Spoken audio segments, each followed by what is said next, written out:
आमच्या प्रत्येक गावामध्ये एस-टी-पी प्लांट करण्यासाठी त्या ठिकाणी त्या ग्रामपंचायतला कसं त्याला पाठबळ देता येईल याच्यावरती प्रामुख्याने आपण लक्ष देणार आहोत. कारण की प्रत्येक गावामध्ये आपण घरामध्ये आपण जे काही केमिकलाइज वापरतो, आपण वॉशिंग मशीनमधनं जे काही पाणी बाहेर पडतं, आपण हार्पिक वापरतो, आपण डिटर्जंट पावडर वापरतो, हे सगळ्यात जास्त धोकादायक, हे केमिकलच्या सुद्धा जास्त धोकादायक हे पाणी आपण वेस्ट वॉटर म्हणून त्या ठिकाणी नदीला आपण सोडलं जातं आणि त्याच्यामुळं सुद्धा नदीचं प्रदूषण वाढतं.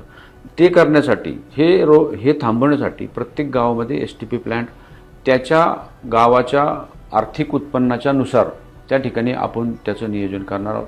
प्रत्येक गावाच्या नदीकाठची जी गावं आहेत त्या नदीकाठच्या गावामध्ये जर एस-टी-पी प्लांट जर लावले, आता आपण पिंपरी चिंचवडला तुम्ही आता सांगितलं, पिंपरी चिंचवडला एवढी मोठी करोडो रुपयाचे एस-टी-पी प्लांट लावूनसुद्धा त्या ठिकाणी ते 100% वापरात नाही आहे, तिथे फक्त 50%च वापरले जातात.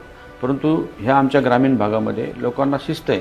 ती शिस्त म्हणजे काय की बाबा एखादी जर गोष्ट एखाद्या ग्रामपंचायतीने जर केली तर त्याच्यावरती सातत्याने पाठपुरावा करून त्या ठिकाणी ती चांगली कशी राहील याच्यासाठी या भविष्यकाळामध्ये त्या ठिकाणी काम करणार आहोत.